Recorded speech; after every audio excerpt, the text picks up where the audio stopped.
Welcome back in, folks. We are just barely getting here in time. How's everybody doing? Good. Great. This is that GD show, and I've got a little bit of a head cold or something, or COVID or something. I don't know what I have, but it's I don't say that. I'm sorry. I'm supposed to see you in like 2 weeks. Don't say that. No, I'll be over it by then. And I'm double vaxxed and boosted, so if I got it, it wouldn't be any big deal. Let me just say that. Hey, Genevieve, how are you doing? I am so great. I've been looking forward to this forever. How are you doing, Dave? Good. And we've got Melissa Jo Stewart, or Lissa Jo, as she's known in the social media world. Lissa. Melissa.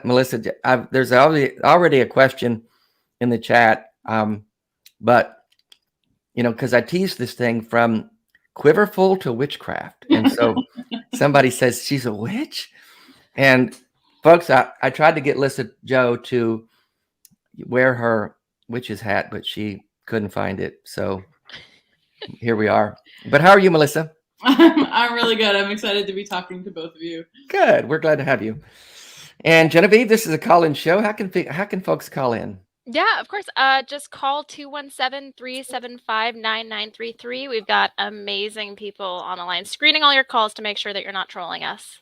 So call in. We don't bite. They ask you all the hard questions. And we appreciate you guys watching that GD show. Your support means everything.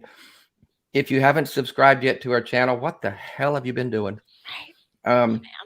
Subscribe, like, all those things.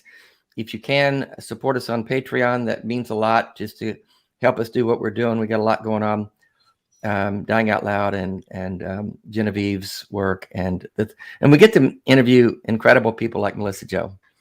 And Melissa Jo, I just learned the other day that you're in North Carolina with me. I am. Yeah, I'm a law student at Duke in my last semester, so almost done.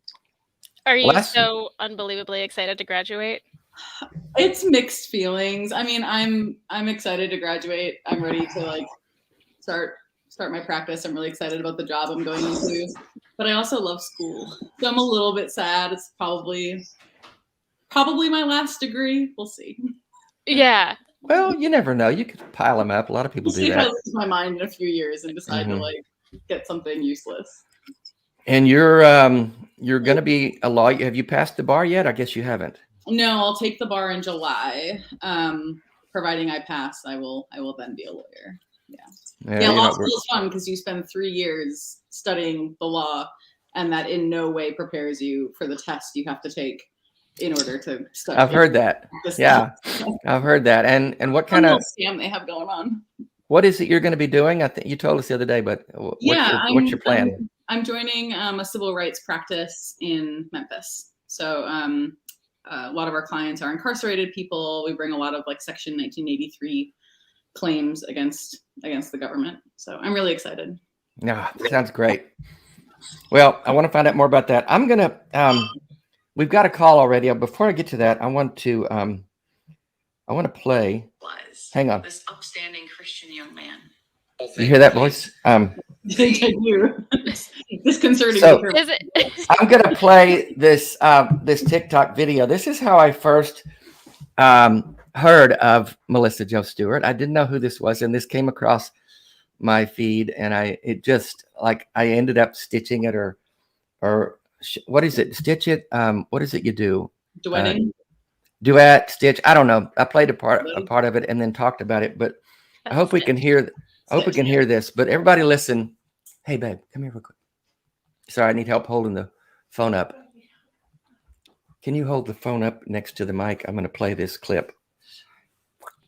I have ALS, so it's hard to hold. It's in my hands. But where was he radicalized? This upstanding Christian young man. Well, I'm willing to venture a guess. Probably the same place that upholds an authoritarian racist as the epitome of godly masculinity. The place that teaches the most privileged that they are persecuted. They act like Pharaoh, but they see themselves as Israel. Pew after pew of white faces being told that they are the chosen, the few. You are in the world, but not of the world, and the world is anyone who is different than you. The place that teaches young men that sex is sinful and that women are stumbling blocks. They go to church on Sunday with a Bible in one hand and a gun in the other. They are taught that a vindictive God is the same as a loving God. They quote verses about spiritual warfare and pray for the quick return of their Savior so that he can burn the rest of the world in eternal flames because the rest of the world deserves it. Where do you think he was radicalized? But where was he radicalized? Jesus. This upstanding Christian young man. Big mad that day. I'm willing to venture a I mean, I genuinely get shivers every time I watch one of your TikToks because you are so to the point, you are so eloquent, you are so well spoken. It's like radical poetry that is just, man. I heard that and I just went, damn, who is that? I mean, you just in 60 seconds encapsulated a good bit of what's wrong with the evangelical Christian faith in a nutshell and what it's doing to this country. Did you just, I got to ask, did you write that out and read it, or was that off? That surely wasn't off the cuff. It was not off the cuff, but it was not. I didn't write it out. I have a few videos like that. They usually happen when I'm really, really pissed about something. Am I always there on the show? Yeah. Yeah. Oh yeah. Carpe the fucking diem is our motto. Usually they come when I'm just like I'm too emotional to do the like calm, dissecting of whatever is the issue. But so that one came after, I think that was like 48 or 72 hours after that shooting. And I'd had like pieces of it rolling around in my brain.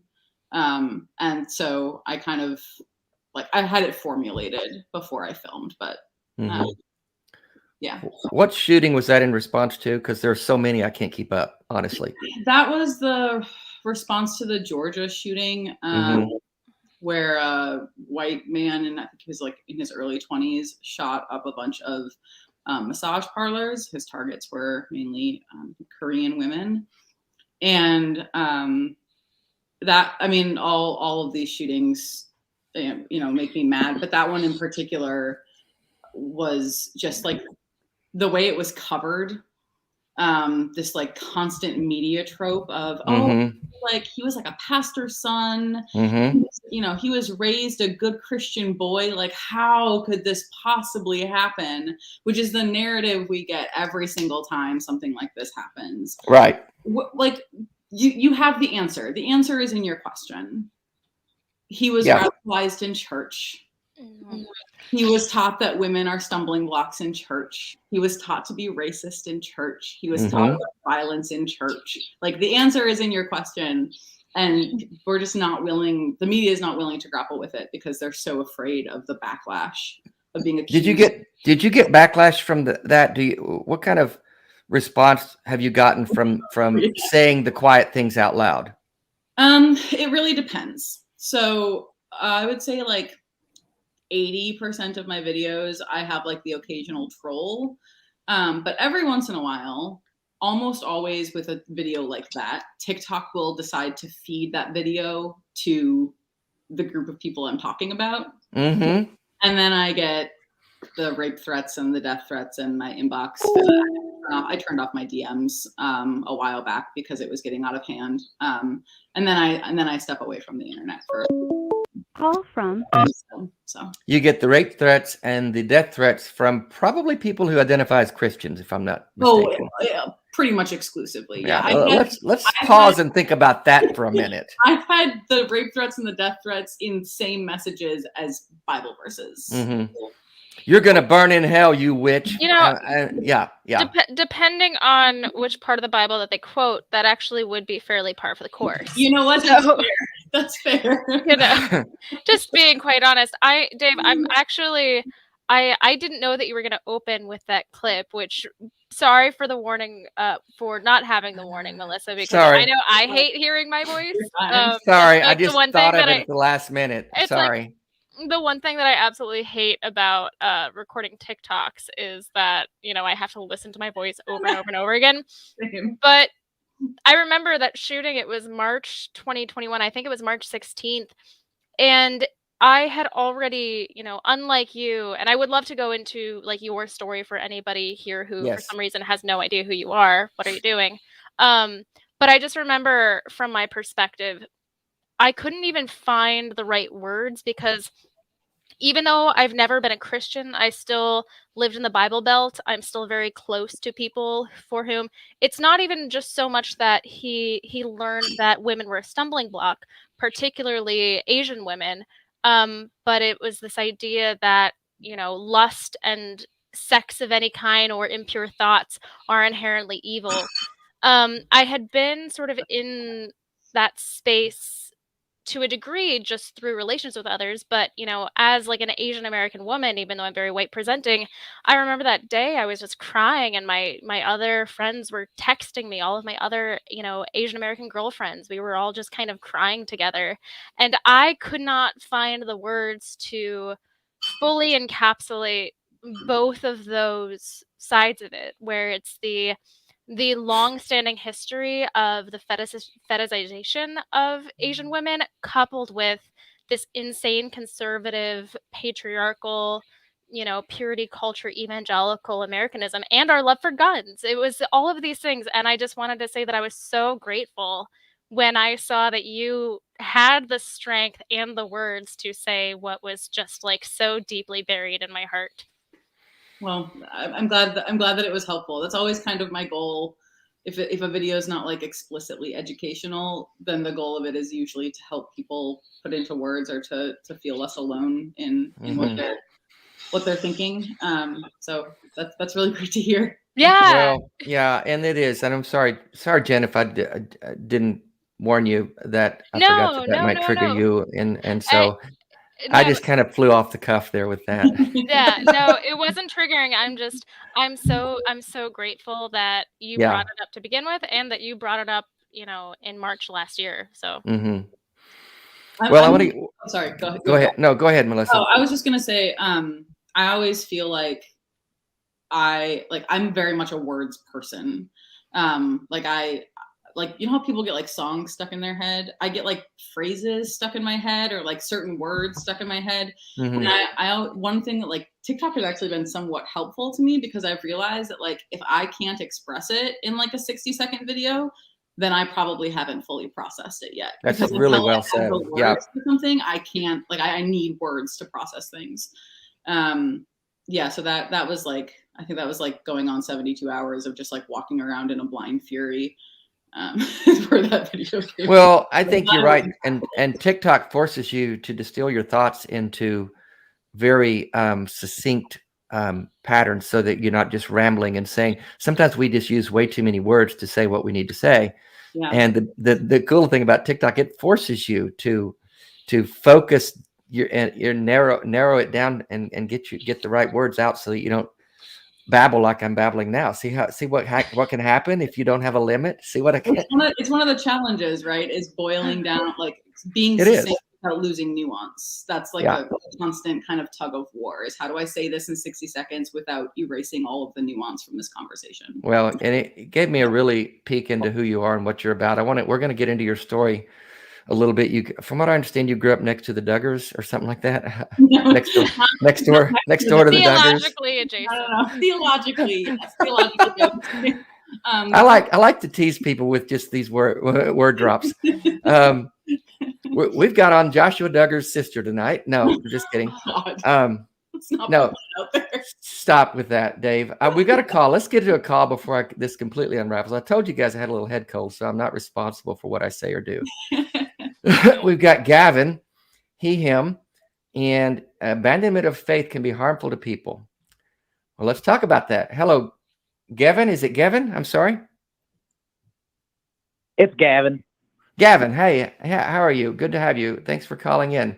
You're on with Genevieve and good. What's on your mind tonight? Well, I wanted to dive into faith a little bit. Do you think it's rational to disregard faith? Don't you think that you should just believe? Like, what's the harm? What's the harm in just believing? What's the good in it? What's the harm in it? You know, if you're wrong, there's nothing bad happens to you. Well, can you choose what you want to believe? Absolutely. No, you can't. Absolutely, you can choose. Melissa, what do you think? What's You the choose harm not in just believing? Okay, so first, Gavin, I'm just going to push back a little bit on the assertion that if you're wrong, nothing bad happens to you. That's assuming that either your faith is correct or no faith is correct. What if you're wrong and somebody else's religion is right? So this false duality of it's either Christianity or atheism, or it's either my religion or no religion. It discounts, I mean, just thousands of years and hundreds of other faiths. But look, I don't think faith is inherently harmful. I have people in my life who have deconstructed dogma and toxic religion and have chosen to remain people of faith, have chosen to remain Christians, and their faith is something beautiful and something that mine could never be. I don't think it's inherently harmful. I think that it is a dangerous tool in the hands of the powerful, because it's not like you can just believe one part of your religion, right? You have to kind of take the whole thing. And if you're starting from the basis of blind faith without question, you can bring in a lot of really awful things into that without questioning it. And the answer is always, well, because that's my faith, because that's what I believe. I think there's a difference between kind of a questioning faith and dogma. So do I think that there's inherent harm in believing in something that you're not sure about? No. Do I think that you should be really careful and ask a lot of questions? Yeah. I don't think it's harmless either. Blind faith can be really, really toxic and harmful. Yeah, but the other gods you mentioned, I assert them to be the false gods. Of course you do. They would say I don't believe it. though. Yeah. Why do you not believe in them, Gavin, and believe in the one you believe in? But you don't believe in their existence either, but you're defending their existence. No, we're not. You're defending their existence. No one's defending any God's existence, Gavin. You completely missed her point. Her point was, you don't believe in the other gods. What if you're wrong and someone who believes in a different God is right? What makes you so certain that the God you believe in is the correct God to believe in? Right. That was my point. Well, I believe my God is the religion Why? I cling on to. Is Why? Your original. Why do you believe in your God? I mean, look at our country. Look at this country. Look at how it's fallen without the Judeo-Christian values. I mean, This is I'm sorry, this nation was deliberately founded without Christian values. It was not. We were intended to be a secular society. It's not like there's been this falling away. In fact, it feels like in the last 90 years, there's been even this radical insurgence of Christianity that was not intended by any of the founding fathers, many of whom had disdain for Christianity and wrote extensively about it.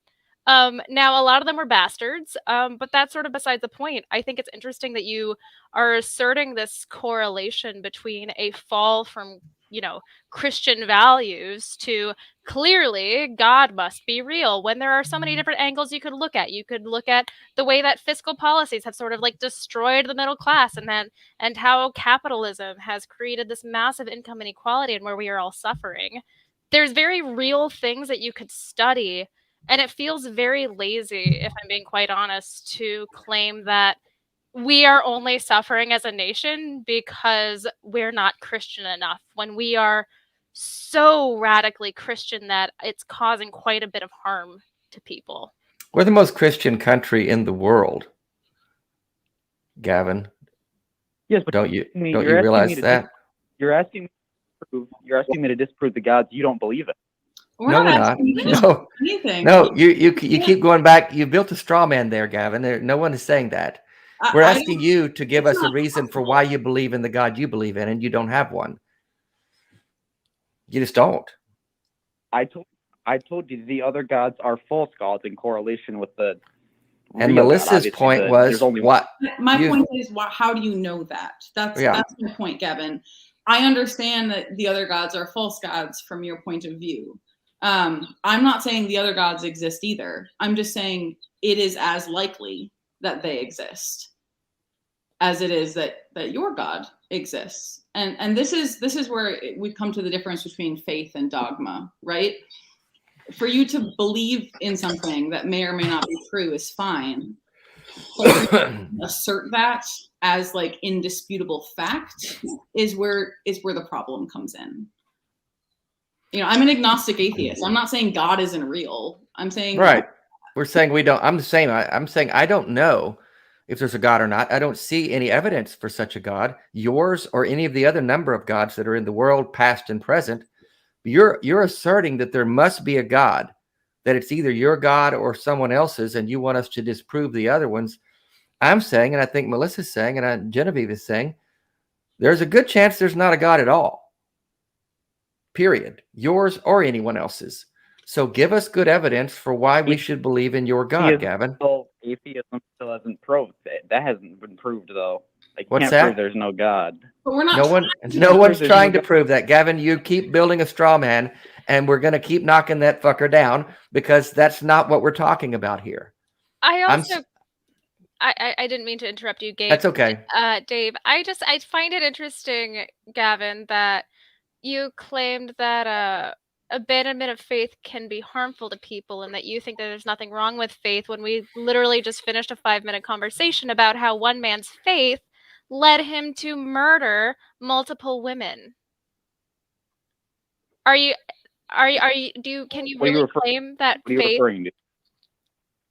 We were discussing the shooting in Georgia last year, when a Christian man felt tempted by women and took it out on them by traveling around to various massage parlors and killing them.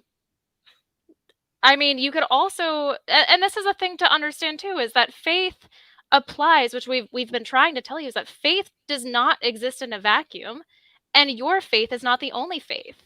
People at Jonestown had faith. People in cults have faith. People of every religion have faith, which is why it's not something that's inherently evil. There, as Lissa Jo said, there are many times in which that can be a beautiful thing that does carry people through really hard times. But it is so dangerous if you don't take a second to step back and really ask these tough questions. It sounds like, by how difficult this is for you to understand all of our points right now, it seems that you can't even comprehend the depth of this conversation. And that is a person in which I would say perhaps your faith might be slightly dangerous, and I implore you to dig into this a little bit deeper and consider other people's perspectives. Yeah, I think that's a really good point, Genevieve. If you can't conceive of how faith could be harmful, then I think that's a really good place to start. Is start asking yourself that question and start reflecting on how blind, all-consuming faith could have harmful side effects. That's a good place to start a line of questioning. And it doesn't have to lead you out of faith. I mean, if your faith is true and real, then it's just going to lead you to a better, more grounded, more full faith. You know, questions shouldn't be threatening to faith. So we'll leave it at that. Gavin, I appreciate your call, and maybe do a little thinking about what we're saying. Thanks for calling. Bye-bye. Really don't want to take any more time with him. Don't mean to be unkind, but I don't think he's I think he's either maybe a troll or just really not engaging with the conversation and able to listen and understand what we're saying. So I was going to say, one example of how faith can be harmful is back in the day, when the Puritans ruled the country, they would burn people like you, Melissa, because you are a witch. I am a practicing witch. So tell us how you got from fundamentalism. I teased the thing of Quiverfull. You told me your family wasn't like classic Quiverfull movement, but definitely believed in elements of that part of fundamentalism, correct? There's a lot of theological overlap. There are certainly families in my church that were, did the full homeschooling thing, used ATI materials. I was not raised ATI. I went to the school. What is ATI? ATI is like Bill Gothard's organization. Okay. The Duggars are in. Okay. Kind of like the core of the Quiverfull movement. Right. There were materials from ATI that, were used in my Christian school. The umbrella of protection is a big one. That's a really popular one. But yeah, so I would say like Quiverfull adjacent, a lot of theological overlap, very, very hyper conservative, but not full Duggar. Okay. So I left in my early 20s.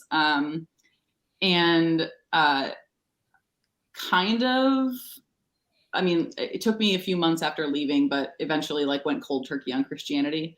I kind of moved from like progressive church to progressive church and trying to cling to some sort of faith. I know. Every here's how conservative my church that I grew up in was. I, for about a year, attended John Piper's church, and that felt super progressive. Good God. Wow. Good God. As an aside, I have to assume that you follow his son Abraham. Is it really cathartic to see Abraham carrying on the opposite legacy of his father in so many ways? It's incredibly cathartic. To think that John Piper is progressive and liberal in any way is just kind of a mind fuck. The church was like, yeah. And Lissa, if you don't mind, I do want to just backtrack a little bit because I see somebody in the comments says that they've never heard of Quiverfull. I would love if you could just explain really briefly what all of that encompasses. Sure. So the Quiverfull movement, I think it kind of started in the 1970s. There's a really fantastic podcast called Kitchen Table Cult that is hosted by two Quiverfull. Money to support your Quiverfull from I Got Cookies. Thank you. It's hosted by two ex-Quiverfull. Oh, wow. And they're wonderful. It's a great podcast to kind of give you some more insight. But basically it all comes from this one verse in Proverbs, and the reference is escaping me, which is actually kind of comforting that I've forgotten that verse. It has to do with your God. God is blessing you with children, and He will make your quiver full of them. That's the whole idea. Your children. The wording is something like your children shall be as arrows in your quiver. Right. So around this one verse grew this entire theology where fundamentalist Christians are having as many children as possible to literally repopulate, to populate the United States with conservative Christians. Right. And so Quiverfull families, like the Duggars, tend to have very, very large families, lots of kids. They're raised, to be politically active. Politics and voting and that kind of stuff is all very important, very Christian country kind of rhetoric. So, well, a big part of their agenda is evangelicals are called to win the lost, win the world for Christ. Right. And a big part of the agenda of the Quiverfull, back in the day, the thinking shifted from instead of evangelizing the lost people, let's just grow our families, and we're gonna repopulate be fruitful and multiply and repopulate the earth, and we're going to take over as Christians by just having more births than the non-Christian people. That was part of the idea. We're just going to populate the earth with Christians, and we're going to do it the right way, so it's the right kind of Christians. The problem is we keep leaving. Yeah, that's the problem, isn't it? Yeah.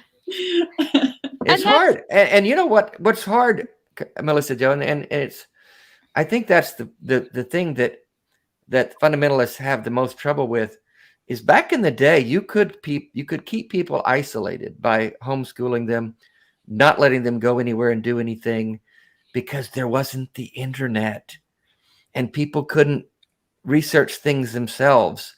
But now kids have the internet in their pocket, unless you just keep all that away from them. I mean, which a lot of people do. There are a lot of people that isolate that severely. Yeah. But it's like that old movie, The Village, that Shyamalan made. Shyamalan, yeah, where people didn't know there was an outside world because no one ever let them see it. Yep. And that's the idea behind all of this homeschooling stuff, is we're going to isolate and keep our kids in a bubble, and they'll never encounter the stuff that's out there that could lead them astray. But the problem is they are now, like you did, and you got out early and your eyes were opened. Was it you gradually departed from it as you got to college and started seeing there are other ideas out there? It was gradual. I think in hindsight, the beginning of it was when I was 18, my parents divorced. And my dad, who had been the instigator in the divorce and was also, the abusive one, got to keep his position at the church, and everyone was still loved him and everything. And my mom was completely ostracized. She, they removed her from ministry. My school principal told her she couldn't coach volleyball. She'd coached high school our varsity volleyball team since my sisters were in high school. And he told her he couldn't have a divorced woman coaching his daughters.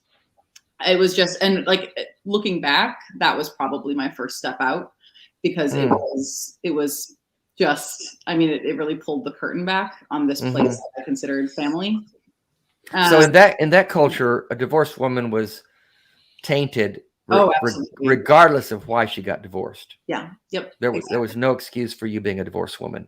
Correct. Wow. Yeah. And yeah, it was awful. And so that was when I started going to Piper's Church. And then when I left my marriage, I kind of jumped around briefly to a couple of other really progressive churches, but I kept finding the same kind of insidious theology. And every Sunday, when I could make myself go, I would sit in the back with just my heart racing. Mm-hmm. And it actually took a therapist who I was seeing, a Christian therapist at the time. It actually took her saying, maybe we should listen to your body. If you're putting if this is causing this level of anxiety where you're having physical panic attacks, maybe you need to not go to church for a while. Wow. And so I kind of went cold turkey on Christianity. I was I didn't call myself an atheist, but I was I'm done for a while. I need to heal. And didn't crack open a Bible for a long time after that. And eventually when I did, it was with an entirely new perspective. Did you feel like you were and I see we've got a couple of calls. Allie, we're going to get to you real quick here next, and then Paula. So stay on the line, but I want to finish this line of conversation here. But did you feel take us through what you were feeling in that? Were you feeling like God was going to get you? God was disappointed in you? Was there any sense of abandoning this God that you'd grown up with, or were you just getting free from that idea too? I honestly, in the when I first started accepting that I was openly questioning my faith and everything that I'd known my whole life, it was fear and loneliness, because this happened in 2011, 2012. So it was there wasn't like an evangelical community. Same time I was doing it. Yeah, same exact time. There are a couple of bloggers who were Christians, but like openly wrestling with their faith that I kind of latched onto. But it was a very lonely experience. It was incredibly same for me. isolating. Yeah. And honestly, when I finally left, like when I left my marriage and I was finally on my own and I kind of had the freedom to openly question, it was less fear and it was more like I shifted very quickly into anger and just like a deep sense of betrayal. Like you were duped. You felt duped. I felt duped and abandoned by not just like God, but by my church and the people that were supposed to have loved me. And then like, because I left with my mom, like people who had basically like raised me that I'd known my whole life, my teachers, my Sunday school teachers, like all these people who supposedly cared about me just dropped me. Nobody called to check in and see if I was okay. Like my mom was ostracized. So was I.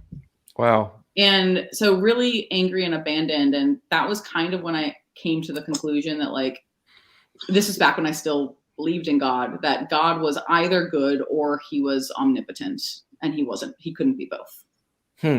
And in my mind, like either one of those was not worth my time. Well, it sounds like you had a very logical approach to the deconstruction of your faith. It wasn't as emotional based as it was. You were logically working through the elements of faith, and I like that approach. And I think I did a lot of that as well. Although the feelings came with it, and back in 2011, there were lots of feelings, but back in 2011, it was a lonely time. There wasn't a lot out there to connect with, and I felt very disoriented. Like I don't know who I was, and where do I go now, and who do I talk to? So I totally understand that. I want to get this next call because it'll lead us into what I wanted to ask you next about your family. This is Allie, she, her in Connecticut, looking for guidance dealing with a non-supportive family. Allie, did I say your name right? Yes, you did. Hi there. How are you? Thank you for calling. I'm good. I'm like so excited to be talking to you, Melissa, because you're really inspirational for me, and I'm trying not to get choked up. Here goes anxiety. But you really helped me during my deconstruction, and I don't think people realize how toxic that entire belief system really is. I was born in it, and hold on, I just gotta take a breath. You're fine. It's okay. Oh, we're all gonna cry now, Allie. You've opened the floodgates. I mean, this is kind of just proof how, I've been out of this religion for years. I'm a social worker, like I am a life coach. I help people in this now, but it's just proof that even decades later, you can still live with this looming thought over your mind because you're really labeled as, this backslider and what have you. So I grew up in Independent Fundamental Baptist in Connecticut. My uncle, actually step uncle, is the pastor. And so when you're family, you see a lot. And when I left the church, I left because I was, quote, backslidden, whatever, and then came back into the church when I got my life together and saw a lot of the toxic things I always saw and came out about it and was I'm an advocate as it is. That's part of my job to share my lived experience. And I travel across the country and share my story. And when I would speak out about this religion and how it was so toxic and the things that I was seeing day in and day out, this wasn't even just 10 years ago. This was stuff I was seeing every week, 3 million times a week. And I would see this toxicness and I would try to talk about it and speak out about it. And of course I was shunned, and I eventually left the church in a very loud way, and still continue to expose the things I see because that's just part of my passion. And my problem is that my family, they're very supportive of me because bottom line, what they care about most in my life is my mental health and my recovery, because I'm in recovery from addiction. So that's their main focus of my stability. But I've been out of the broom closet, as they say, so I'm also a practicing witch, and it brings me so much joy. And my family, though, when they come over my house, they see obviously all my witchy things, and I stage them. They try to support me, but then they'll call me and say things like, "Oh, well, so and so called, and they talked about how you're backslidden, but I stood up for you, but you're gonna do what you have to do." Kind of that passive aggressive. I support you, but I don't agree with you. I'm familiar. I'm just kind of wondering, like, how do I guide that? How do I protect my own energy, and how do I, while still having a relationship with them, because I don't hold them. They did the best they could with what they had. Granted, I hope they would do things differently if they had another shot, and I truly think my mom would. Did we lose her? We've been having trouble with call in studio tonight. In fact, I think they had trouble all day yesterday with it, with ACA and stuff. So hopefully we'll get her back soon.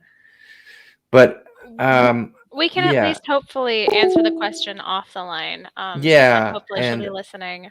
Allie, let us know if you get back on, but we're going to go ahead and talk about what you were asking. Go ahead and call from. Yeah, let us know when you're back on, Allie. Yeah, I'm back on.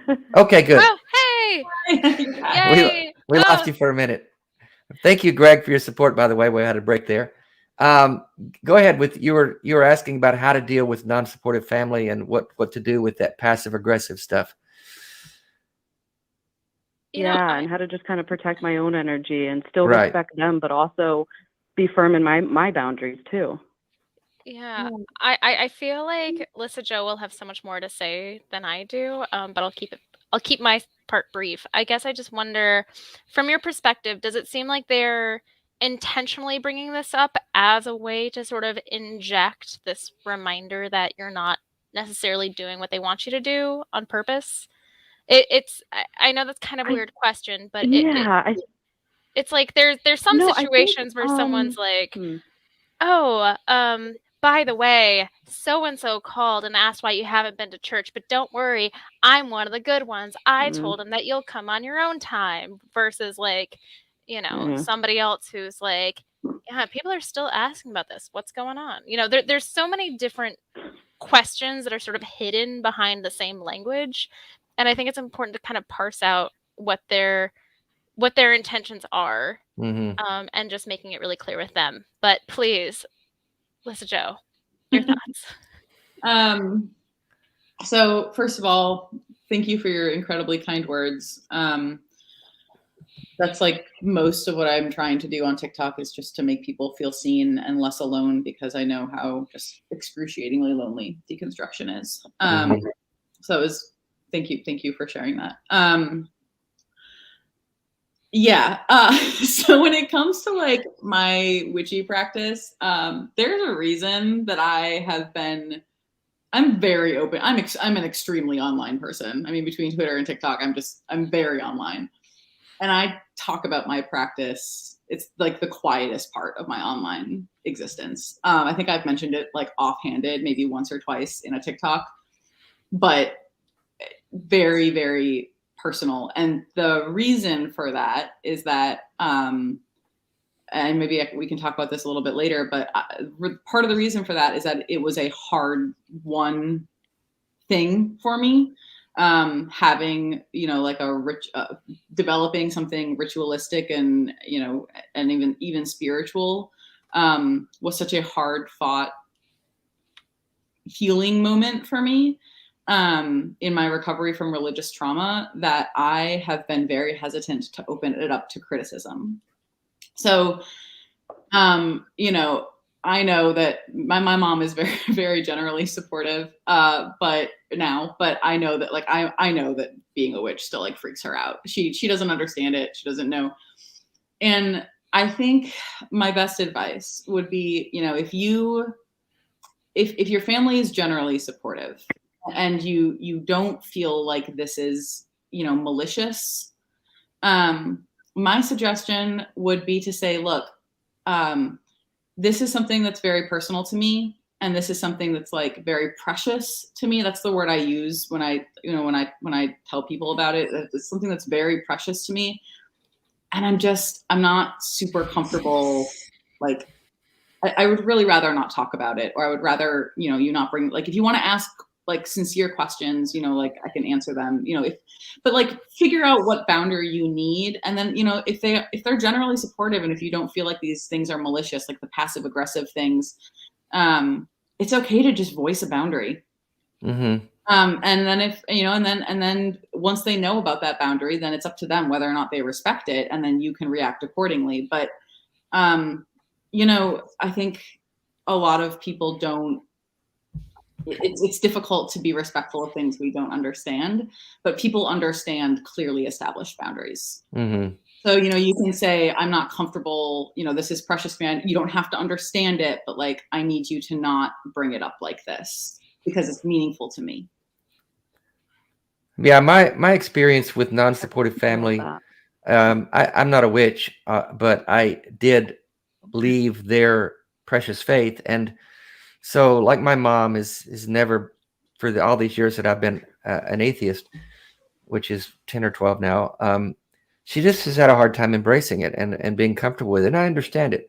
And I came to understand that their reaction to me and their lack of support for me is really based in fear. Mm-hmm. They're afraid not only for my soul, because they truly believe that my soul is now in danger, but they're afraid that if it can happen to a very, very devout, lifelong believer like me, it could happen to them. And that scares the shit out of them. Yeah. Mm-hmm. And so they don't know where to put my deconstruction. They don't know what to do with it. They don't have a category for it. So they put it in categories like backslidden, or running from God, or mad at God, or just want to sin. And they have to slap these labels on it, because if it's simply me examining my faith and coming to a conclusion that it's not real, that scares the shit out of them. And they just can't embrace that. So having that understanding helps me a great deal to be patient with them and understanding with them. But like Melissa said, draw those boundaries. And my mom she doesn't do it so much anymore, but she'll text or call and say, please do this one thing for your mom. Watch God's Not Dead. Please just do it for me. And that movie. She did that. And I just, and I said, no, Mom, I love you and I appreciate your heart, but I'm not going to do that. Look at it. I lost the girls here. I'm sorry. I literally. I lost them with that one. Oh my God. Oh, sorry, Allie. We're having I'm sorry. I literally just watched the preview for the new one that they have coming out. My poor mom just somehow thought that would get a hook in me, and that if I would just watch that I would come back to my senses. Genevieve's lost it. Yep, that's my mom. Yep. Yeah. So so just try to understand where they're coming from. And I told my mom, I said, Mom, I'm so sorry that you're struggling with this, because you really don't need to. I'm going to be fine. And I also would say, tell them, do you really believe the God that you believe in would send your son to hell for asking honest questions of him? And if you really do believe the God you serve is that guy, you might want to check that out, because I'm a good person.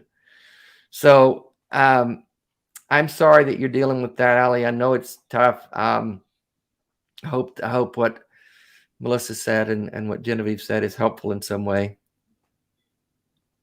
Oh yeah, it definitely is. You guys are all great and make me laugh and remind me to just kind of laugh at it all, Well, I tell you what, just watch God's Not Dead, all of them. There must be 4 or 5 of them. God's still not dead. God's really not dead. I'm not kidding. God's not dead. I don't know how many ways they can name it, but God's not dead again. God's not dead again. Will not. I'm not dead yet. I'm not dead yet. Not dead yet. It's just a walk. Well, it's just a flesh wound. Harry Potter series on DVD, so that's been my binge watching. Oh, good. It makes It's full of witchcraft, very though. happy. It's full of witchcraft. You don't get in trouble with Exactly. You got to burn them like Greg Locke. that. God. Oh my God. Well, Allie, thank you for your call. We appreciate nice your to talk to you, support. Allie. Hang You in guys there. are awesome. Thanks so much. Thank you. I didn't mean to cause a laughing fit there, ladies. But So unexpected. Yeah. I had that TikTok comment though. Like on more than one occasion, people have been like, "You really should watch God's Not Dead," and I was like, "I've seen it. Yeah. It did not help." no, it's going to make it worse. Yeah. If they think, I mean, is that their best tool in the toolbox? Seriously? What drives me crazy is that they're so against pornography, but it's such a circle jerk of a movie with like no consideration for I know. what people actually believe. Okay, that's a great review. This is a circle jerk of a movie. That would be that should be an official review somewhere. Will, Judy, thank you for your support.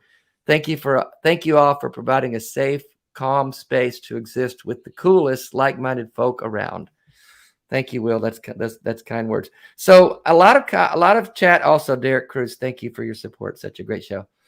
We got a couple more calls, but first I want to delve in. We a lot of comments about the witchy thing. So, tell us what this witchcraft stuff is, and is you alluded to it, Melissa, but was it kind of your pushback against, because I know the faith you grew up in did not allow witches. You couldn't read Harry Potter. You couldn't read Harry Potter, no. I mean, our people frowned upon watching Bewitched or anything like that because it's just giving witches a good name, and there are no good witches. They're all bad witches. Right.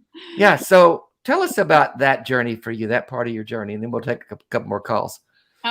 So I went through this period of time where I had like a literal list of things that had been withheld from me in fundamentalism, that I wanted to read or watch or listen to, whatever. And like witchcraft was definitely on that list. So when I started looking into witchcraft, it was very much an academic thing. Because I was like, well, I know that whatever I've been told about witchcraft is for sure false, but I don't know what is true. So I kind of started to look into it. And I will just say witchcraft, like that is a very vague term. There is a massive spectrum of things that fall under that definition. Wicca is like an organized religion. There are people who, there's all different cultures have different practices and faiths. For me, I had been just completely resistant to anything. Like I think I told you this on the phone, Dave, I couldn't even go to like a regular, like an exercise yoga class. Right. The little bit of spirituality in a yoga class, like sent me into an anxiety attack. So I really missed ritual more than anything else. Like that was the one thing about church I missed was ritual. I don't know, something about like my ADHD brain, like it's comforting, ritual is comforting, but I couldn't handle that. But stepping into witchcraft, and like just reading a lot about it and kind of sorting out what was what, I found something that could be ritualistic, could look like whatever I wanted it to look like. And I didn't have to share it with a single person. I didn't have to, it didn't have to be, I didn't have to join a coven. I didn't have to, learn from a specific leader. There was so much freedom. And it also, witchcraft permits you to be an atheist. And so my practice, like I said, like I'm fairly private about it, but what I describe my practice. Not anymore. The way that I describe my practice to other people is it's really a meditation. It's meditation with ritual. And it's one of those things, like I was thinking about it earlier when Gavin was asking about like, what's wrong with faith? It's the first time that I've ever been able to experience faith and skepticism in equal force, because I am constantly skeptical of what I do. Like, I'm like, is this effective just because like it's good for my mental health? Is it effective because there's some sort of like power? Is it effective because it's just like, it's all in my head? And like at the end of the day, any of those outcomes are fine with me. what I do know is that it's beneficial to me. So it was a way for you to reclaim some ritual and some spiritual connection that you felt a need for, or a ritual. It's mostly ritual. It's weird. Even now, like I kind of still balk at the word spiritual. Yeah, me too. But I think that most people would probably define it as spiritual.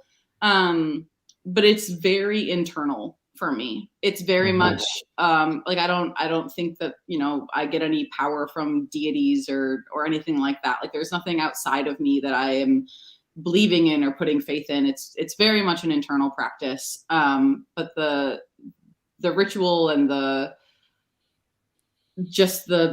ability to have a kind of this quiet thing that scratches that itch for ritual and for kind of mysticism, but that doesn't feel anything remotely related to religion.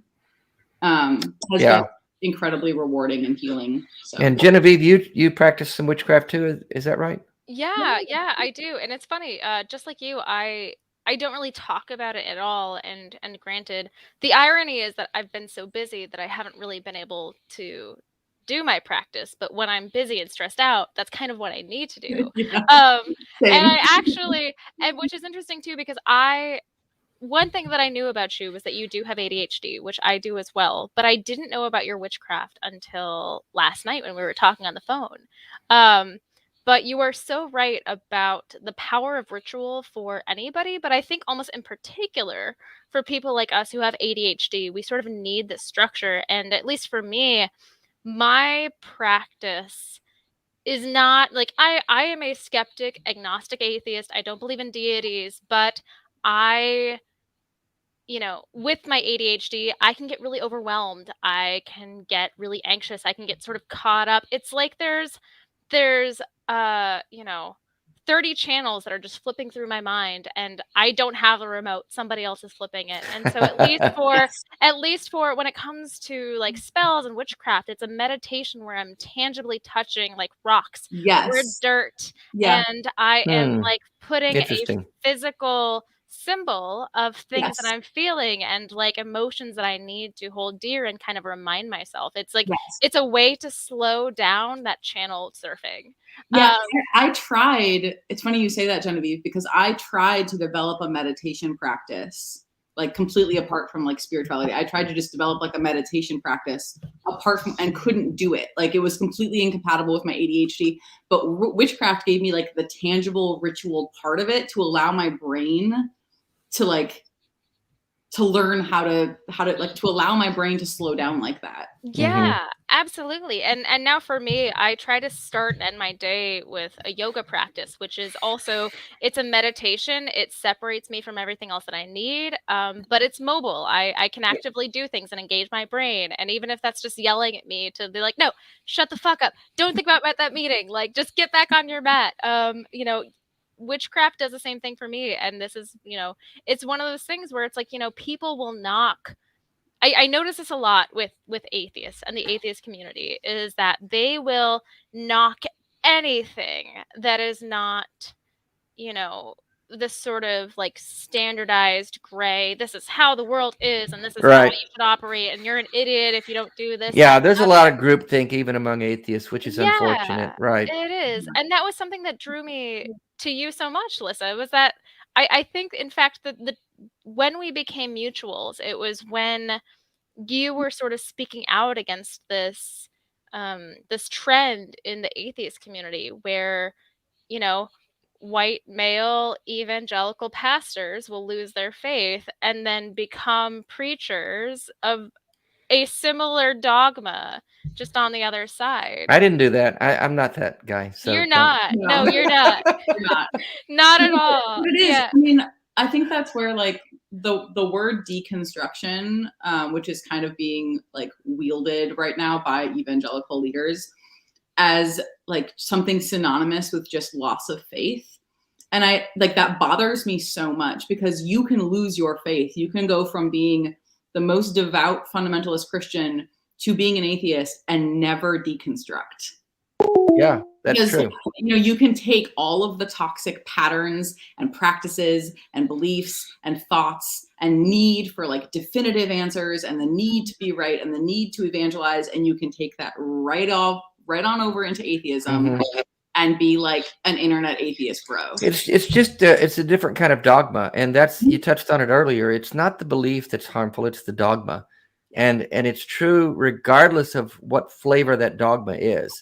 Right. It's that certainty that I'm right. That's what does damage, and we have to speak out against it wherever we see it. I mean, that's what we have to do. I apologize, callers. Paula, I saw you call. If you're still here, call back. The call-in studio is really misbehaving tonight. It's not our fault. It's never our fault. I was going to say it's not our fault this time. This time. I have accidentally dropped them before.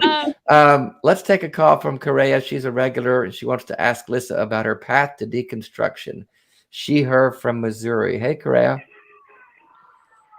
Hey, guys. Hey.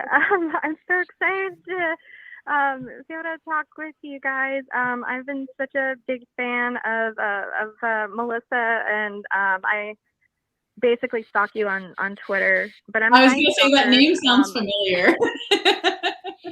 Yeah. So I'm a really big fan of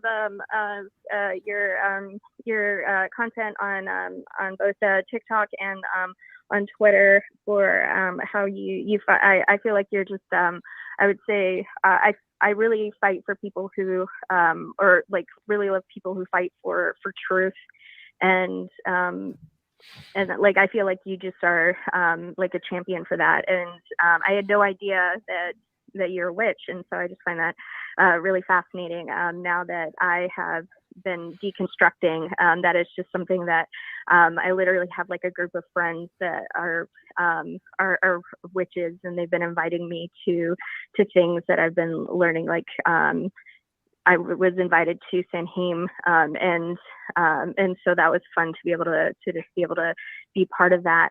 But it's also because I grew up.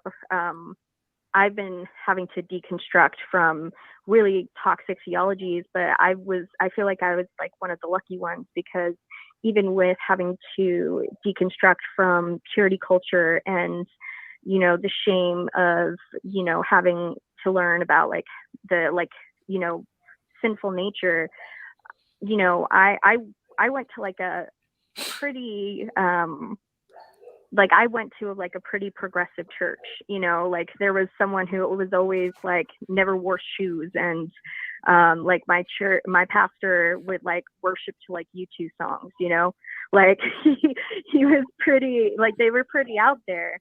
And and like hearing about like the kind of like church that you went to, yeah, it's just like such a different like frame of reference, and I just can't even imagine like coming from that.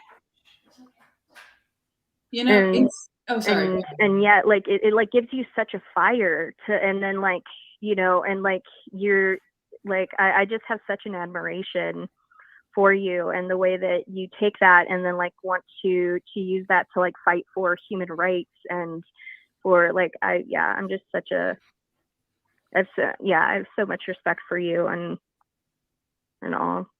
Me too. Thank you. That's I think Melissa's awesome. Correa, I think you said in the chat that she should connect with Andrew Seidel.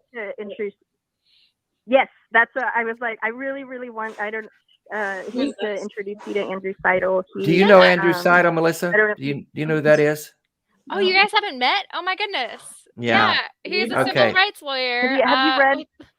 With the Freedom from Religion Foundation. He is incredible. Constitutional lawyer. Yeah, constitutional lawyer and civil rights lawyer. Yeah. And an author. He's incredible. And he's on TikTok. He's absolutely brilliant and hilarious. And you guys should be friends.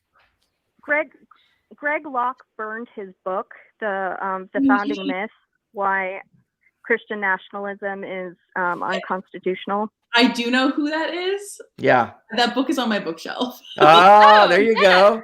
I didn't know he was like on TikTok. Well, he's on staff with Freedom from Religion Foundation. He was on our show several months ago. Go back and watch that one. Yeah. But I would love to introduce you guys. I think you guys would really connect. He is a brilliant mind, and he is very much in sync with what you're thinking and doing. So I think, like Correa said, it would be a great connection. Yeah, I'd love that. Yeah, we'll try to put you guys together. Yeah, that would be amazing. Well, thank you for your call, Correa. And yeah, I'm with you, man. Melissa's awesome, and she. Yeah, wonderful. Okay, well, yeah, I don't want to just keep it the whole time because I think you have other calls, but. Yeah, we have one more to get to that got dropped, but thanks again for calling. Appreciate your support. Thank Absolutely. you. Love you, Bye-bye. Correa. Thanks for calling. Bye. Bye. Yeah, I guess there's really nothing higher that I could ascribe to than to get Greg Locke to burn my book. Honestly, what a great what a great honor. A feather in your cap. To become a best-selling author is to exactly. get. Andrew told me his sales spiked after that. I mean, it was just like, yeah. The same thing when Lil Nas dropped his song, and Who? Like, Lil Nas X, when he dropped that song, and like conservative media went wild that it was like heretical, and I was like, you guys are running an ad campaign for him right now. Yeah, I mean, thank you for the support. We appreciate it. That's you can't pay for that kind of publicity. I mean, it's just, and it was amazing too, because he did the 1-2 punch, because there's Montero, like Call Me by Your Name, and then right after that it was Industry Baby, and it's like one is centered around like the story of Adam and Eve, and he's literally like grinding on the devil, and then the next one is just like blatantly homoerotic, and so like his marketing team, like unbelievably good. I love it. Yeah. It was amazing. I stand him super hard. Thank you, Blair, for your support. And what's funny, Andrew, I was talking to Andrew, he said, and he paid for that book. He spent his money on that book to burn it.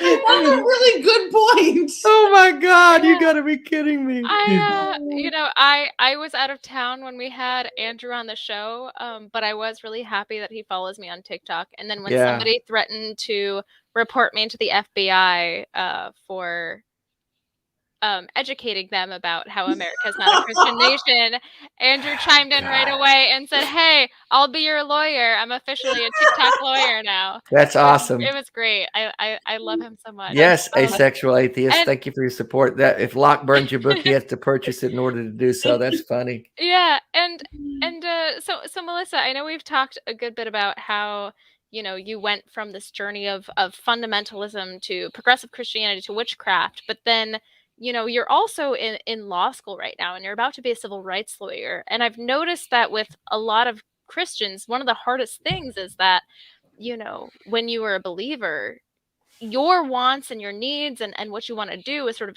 kind of dictated by what you think Jesus wants you to do. And so I've seen so many people who just shy away from pursuing their interests. Did you have a period of time after your deconstruction when you had to really learn who you were and what you wanted? And then from there, how did you land on becoming a civil rights lawyer and going to law school, especially with ADHD? Because I cannot imagine going to law school as I am right now. It's ADHD in law school has been a ride. It's been an experience. Yes, let's see. I would describe like my deconstruction as like every part of me, like my entire identity was the church. My entire identity was my faith. My entire identity was, my virginity before I got married. Yeah, because you married young in that church, right? I mean, that's 18. Yeah. You're born basically to be a wife in that culture. Exactly. And have babies. I thought I would go to college, but like a Bible college, which is where I did my first like year and a half at Northwestern in St. Paul, so Christian college. And I didn't know I don't think I knew a single woman who had like an advanced degree that was around me when I was growing up. It just wasn't a thing. I mean, it was pretty regularly joked that like we went to college to get our MRS degree, right? Yeah. Degree. And that was serious. Like ring by spring was a real thing. So yeah, after I left and deconstructed, I didn't start because I left Northwestern. I dropped out in the middle of a semester, so I had like these Fs on my I had these Fs on my transcript, and didn't start going back to school until I was 26. Graduated from undergrad in 2019, and then like by the time I started undergrad, I knew I wanted to be a lawyer. But for me, you know, it was a combination of things. One was that deconstruction led to me developing empathy, which is something that fundamentalism and Calvinism in particular, like really robs you of your empathy. Oh yeah, yeah. You're not raised to see human beings as human beings. You're raised to see them as souls going to hell, Mm-hmm. and that blinds you to everything else. So, Right. Deconstruction developed my sense of empathy, and it also, like, at some point I was like, oh, I'm kind of smart. Like I could probably get into law school. Was kind of like my tentative thought. Hell yeah, I love that. Like tepid confidence. Yeah. I'm kind of smart. I love that. Understatement of the year. I'm kind of smart. My like mentor and friend, who is like the first person I text whenever I have like a professional like crisis, he's constantly saying like, just allow yourself the confidence of a mediocre white man. Like he's always telling me that. And I'm always like, well, I don't know that I need that much confidence. A mediocre white man. Oh my God, that's priceless. I don't know if anybody needs that much confidence, but I'm working on it. But yeah, as far as like the civil rights thing goes, I knew that I wanted to do civil rights and like public interest work going into law school, but I didn't think it was an option for me because I have all these loans. So I actually fully intended to go into big law. I had a job in 1L. I got hired by a big law firm. I did 2 summers there. I actually got my civil rights job because of TikTok. Really? Really? My boss, or my soon to be employer, and I work for him part-time right now. He saw my content. We became mutuals, and he sent me like a professional email and was like, hey, I'm looking for like a part-time clerk to help with this one case. It's in Memphis, obviously. So he's like, it can be long distance. And I was like, I'm interested, but like I have a job after graduation. And he was like, yeah, okay. And I think I don't know if he would admit to this, but I think he probably suspected that once I started doing this work, I wouldn't be able to. I mean, I don't want to go represent like big corporate. I have no interest in representing like. But the money, don't you want the money? Well, he civil rights doesn't pay big law, but he Right. did. He at the end of last summer made me how rewarding that's going to be, though. My God, he made me an offer that made it feasible for me to do. So thank God for TikTok, right? Yeah. I want to say thanks real quick to Kim Possible, her $6.66 donation. You evil person. Support from Tennessee and Courageous. Thank you for that, Allison. That was Allie on the phone earlier. She sent support. M. Washington, thank you for that. Allie, I don't know if you saw Melissa in the chat earlier, but Allison was talking about you before she called, and she just said point blank, said you saved her. You saved her in her deconstruction. This is why we do what we do, isn't it? Yeah. I want to take this other call real quick. I know we're running out of time. We got like 10 minutes left. We always have a sharp cutoff. Paula, you've been waiting and we got disconnected. I'm so sorry. But Paula, they, them, North Carolina. Hey there. Are you on finally? Hey, Hi. Hi. Hi, guys. Hey, Paula. Hey, real quick. Yeah, go ahead. Black stepsister. What do you do when your black stepsister won't let you watch her masturbate? What? Wow, that's a very dedicated troll. Yeah, that's a troll right there. Jesus Christ. I mean, wow. you called in twice. And they were to do that. Gross. Fuck you. Watching a stepsister masturbate, regardless of race, is just disgusting. But I guess it's part of the course too. Right? This guy worked really hard to get through the screeners. Not only he called in twice because it got dropped. And my God, I mean, some people just have nothing and actually better to do. I'm sorry. I know. Thank you, Bill Castle, for your support. I don't want to take up any time on them, but I do just want to say that it is disgusting if you go through our callers with a legitimate concern, like being misgendered by people, which is very traumatic.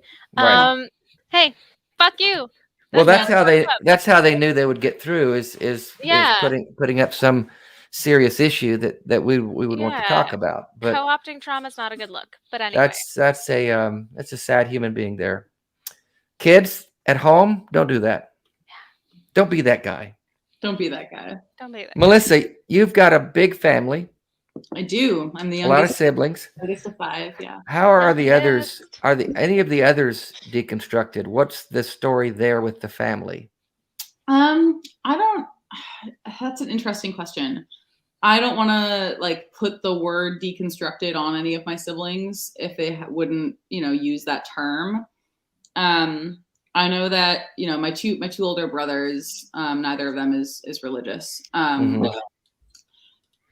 Both of my older sisters are, but they're neither of them is in the church that I grew up in, and both of their faiths look, I think, quite different than they did. Honestly, the other person in my family who's like I talk about deconstruction with the most is my mom. Which is a shock to me, but. Well, I must say, just what I know about your story so far, you guys were kind of ostracized together. Yeah. So you kind of bonded in that, I would think. So it makes sense to me that you would be able to talk with her more about it, even if she doesn't share your ideas. Well, and when I left my marriage and like quit Christianity, I think she had kind of a similar reaction. It was a lot of fear. We had a couple of conversations where like she got really upset because she was literally afraid for my soul. Right. And I think that I understood where that was coming from. But my mom is, I talk about her a lot, but she's one of those people, when I talk about people in my life who have deconstructed but still have faith, my mom is one of those people. Right. I've watched her faith turn from like very dogmatic fundamentalist to being extremely like service driven without proselytizing. And that was a like evolution that I could never have foreseen. Right. So yeah, I love my family to death. We are supremely dysfunctional. As is almost every family. Yeah. You can't spell dysfunctional without fun. So.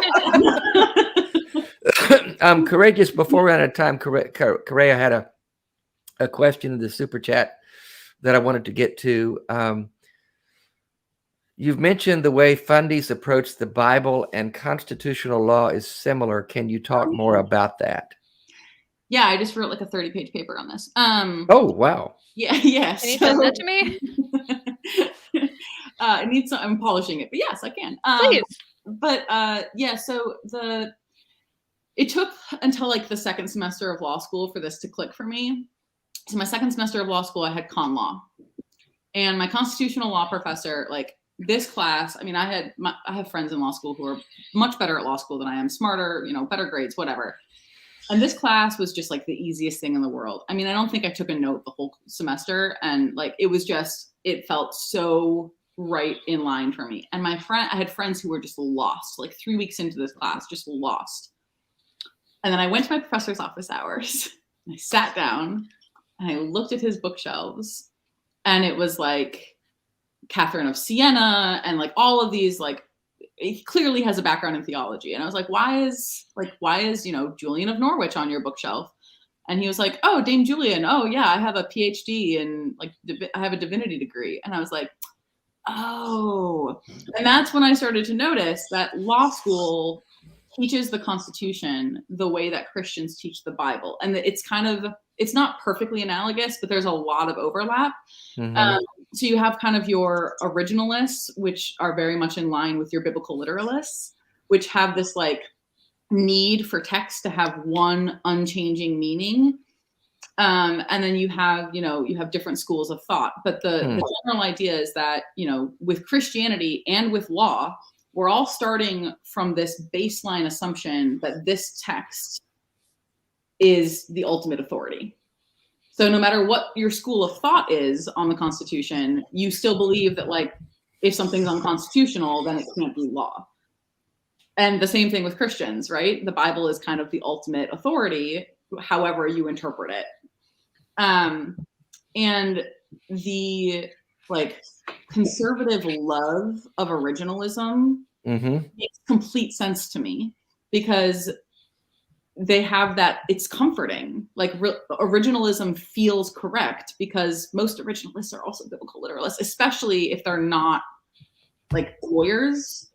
Like James Dobson in 2016, James Dobson wrote this whole, after the death of Manchin and Scalia, he wrote this whole letter that I like cite in my paper about how Trump isn't perfect, but we need to vote for him because we need originalists on the court. And the way he talked about originalism is exactly the same way he would talk about biblical literalism. Right.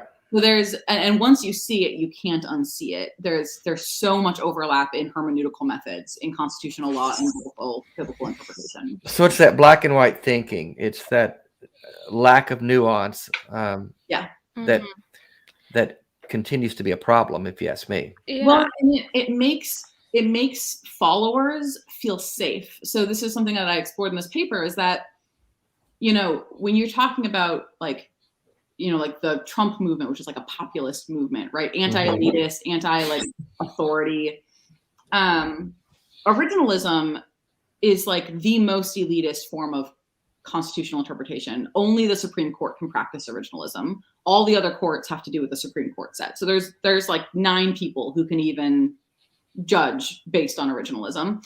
But if you convince people that the authority is in the text and not in a person, they feel like there is like it's more democratic. The Constitution is for the people, and originalism means that anybody can interpret it. The same thing with fundamentalists.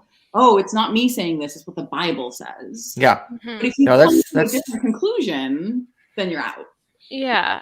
And I feel like I'm so happy that you, A, Correa, heard you say this, and then B, brought it up today, and C, you've apparently spoken about this before, is that I never even considered that parallel, because when I talk to people about the Constitution, I might want to inject some context into A, the time that it was written, B, the opinions separately of the individuals who helped craft it. Yep. And on some people that just sort of falls on deaf ears, because it's a very like myopic view of the Constitution. It says like, no, this says, God, blah, blah, blah. So clearly they're talking about the Christian God without any sort of nuance. And then it's the same exact thing with the Bible. Yeah. It is the same damn thing. When they say, oh, well, I was told that Moses wrote these first 5 books, and that's what I'm going to go with. And if you actually took the time to respect the document enough to give it the detailed nuance and understanding that it deserves, you might find that you're wrong, which I guess my question is, do you think that in both cases it comes down to a defense mechanism? It seems like that for people who are biblical literalists and for people who are like hardline, I think it touches. Yeah, it's like there's this defensiveness of, it's the safe, like you said, it makes them feel safe. A lot of people don't want to have to think. They want someone to do their thinking for them and tell them what to think and what to believe. That, in a nutshell, I think is the bulk of the Trump supporters. He speaks in such plain, like he just talks like one of us. He just tells it like it is. Yeah. And they don't have to think through the complicated problems. And that's what the biblical literalist. It's what the Bible says. Yeah, I wish the Bible condemns slavery, but it doesn't. So what are you going to do? Right. And they don't want to. It excuses them from wrestling the hard questions to the ground. It also, it's very. I have a lot of empathy for people who are raised literalists, because it's a very difficult thing to break out of, because while you're in it, you are very firmly convinced that you are not just taking what your pastor says as true. Oh yeah. You know, my church told us all the time, like, search the scriptures daily, just like the Bereans. Yep. If you search the scriptures and you come to a different conclusion, then you're not welcome anymore. So it's not sincere. Exactly. But, That's the hard questions. Just be sure you come up with the right answer. but the thing about old documents, like the Constitution, especially like the Bible, is that they're open to interpretation. You know, the Constitution was written in kind of broad terms on purpose. And the idea that there's like a singular interpretation, the thing about the old documents though, is if you can convince people, you can persuade people that the document has one single interpretation that does not change, and people can be persuaded of that.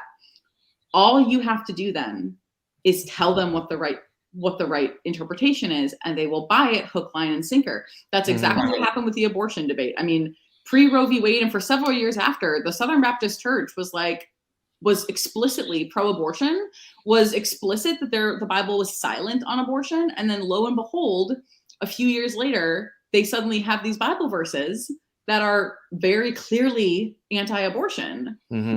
But because their base believes that the Bible is the ultimate authority and cannot be questioned, all you have to do is put that in their head, and all of a sudden, oh, the Bible is anti-abortion, absolutely, 100%. And that's kind of the part of the issue with those kinds of hermeneutical methods. But it does get very defensive, and it is kind of a lazy, you know, cyclical, well, I believe this because the Bible says, or it's true because the Constitution says, and this is the right interpretation of the Constitution because I say it is. It's Right. I almost wonder how much blame falls on pastors who go All of it. But you know, they go to their congregation and say that, you know, this isn't me speaking, this is God's word. And so where would one be to even think about changing their position if they believe that what they believe isn't their own opinion or their pastor's idea, but literally the word of God? right. You know? And you're right, Melissa. If you voice something different from what the leadership of the church dictates, then you're going to be out. You're going to be out. I run into that more than I would like to admit. Yeah. And you can kind of persuade people that they're not following leaders, that they're making up their own minds, even as you are telling them what to do. Exactly. Yeah. Charlie Thompson says, Lissa, your story has been such a source of inspiration and comfort for me and countless others. Thank you for your openness. Thank you, Charlie. It's very kind. Thank you for your support, Charlie. Everyone, the super chats. I hope I got to everyone. I miss them almost every time, and I'm sorry, but thank you for watching and supporting us. If you can support us on Patreon, it means a lot. It helps us do the stuff we're doing tonight, which, wow, so good. Melissa, I'm just such a big fan of yours. By the way, we're going to close the show in a minute because we do want to have a sharp cutoff, but stay on a minute backstage. We have to chat a minute and clean up a couple things. I'm definitely going to connect you with Andrew Seidel. Yeah, I would love to. You guys have so much in common, and you guys, Genevieve, wouldn't you love to sit in the room and just listen to them talk? Well, I mean, I was gonna say, you know, we did our big Christmas panel with 6 guests. I feel like we just need as soon as we have a little bit more clarification on the history, on what's going to happen with Roe v. Wade, I would love to just have a panel of amazing badass lawyers like yourself, so you guys can set the story straight and either quell some of my massive fears and like pits of despair, or offer some more context so they feel a little more bearable, but not to put like my mental health in y'all's hands. I don't want to lie to you, Genevieve. I don't want to lie. You don't have to lie. Tell me what I want to hear so I can be okay. No, but yeah. Well, folks, we are out of time. We'll be back next week. I hope. We do have some production issues we may have to address, but we're here every Monday night. We love doing these shows. We love the people that we find. I'm just fascinated every week. I think, oh my God, that was such a great show. That was such a great guest. And then the next week comes and we get they top it. And that's kind of how I feel tonight. So Melissa, thank you for coming on and sharing. Thank you so much for inviting me. This was a blast. I can't believe it's been an hour and a half. I know. It flies by, doesn't it? It flies by. But again, thank you for your support in all the ways, people. And we appreciate your loyal viewership. And we'll see you again next week. That's our show. Bye.